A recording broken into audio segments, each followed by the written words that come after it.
We're going to look at what we call working with powers of 10. We're going to cover information from lessons 27, 28, and 29. This is not necessarily a concept that is used massively in algebra. The ideas that are implemented here we use. You've already seen some of them. But we use this concept in a lot of science, math-based sciences. So we're going to just jump in and work through these next few lessons.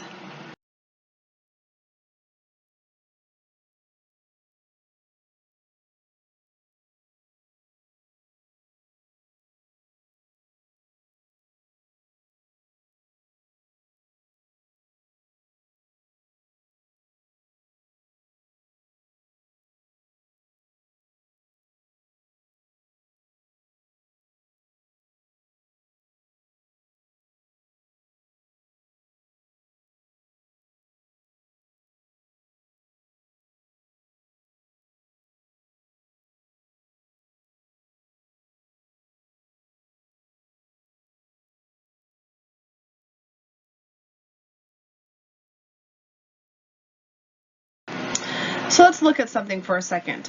If I have 10 to the 0 power, the answer is 1. We already have discussed that anything to the 0 power is 1. 10 to the first power is 10 because anything to the first power is itself.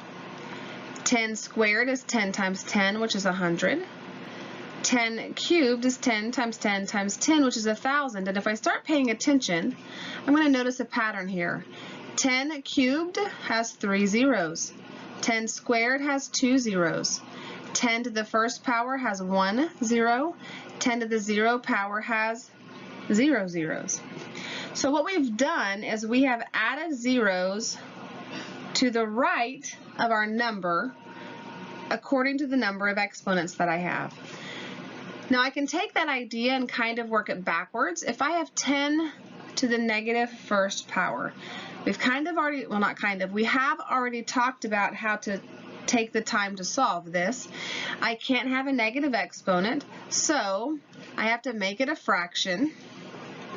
Then I have to flip the fraction, and then I can solve it. I have 1 over 10, and if I were to actually divide that out, I would have 0.1. Okay? If I were to have 10 to the negative 3, let's say, I would have to do the same thing. Put it over 1. I'm going to try to fit this in here.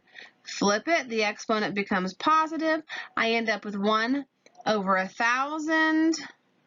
And when I work that out, I end up with 0.001. Now, let's look at this for a second. Negative 1, I have 1 place value.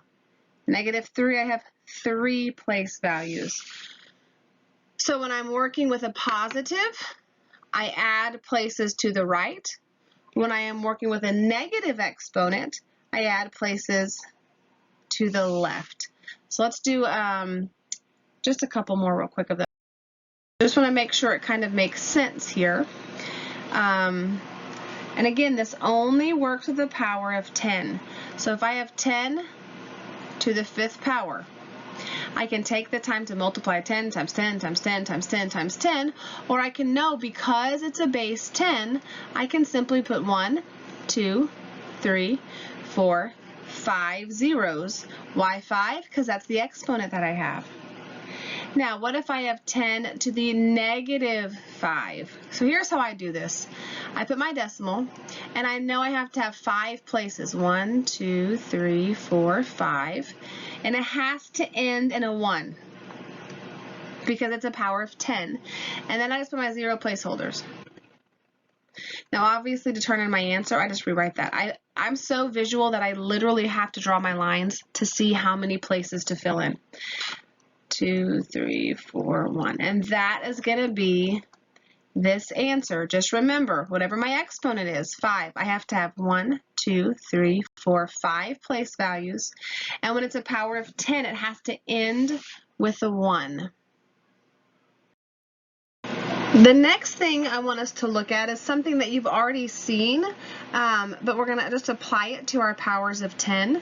So I'm going to write 2 problems here. Let's say I have 10 squared and 10 cubed.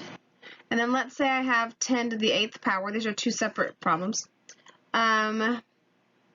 Divided by 10 to the 7th power.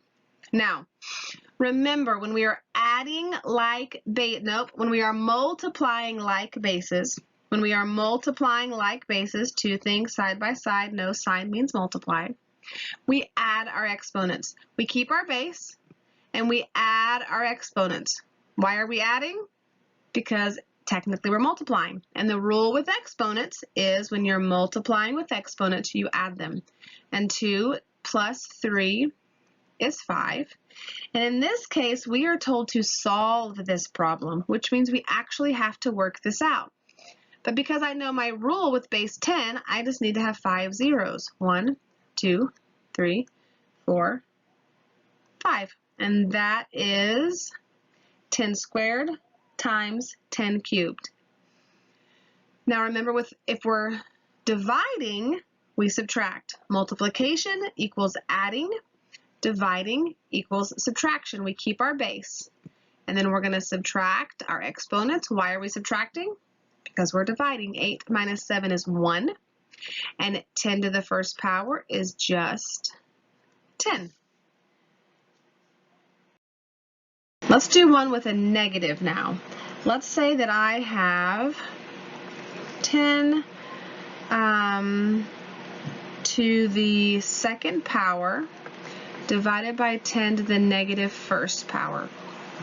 So remember, when we're dividing, we subtract. My base is going to stay the same, but I'm going to subtract 2 minus negative 1. And we're going to have to really pay attention on some of these because we have to follow our negative and positive rules.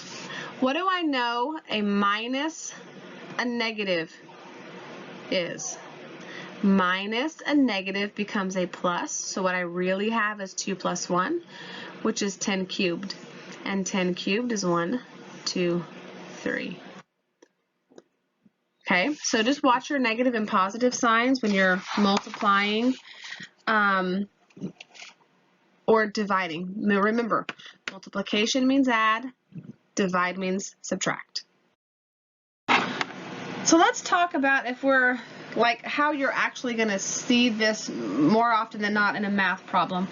What you're going to see is a problem like this. 5.14 times 10 to the 3rd power.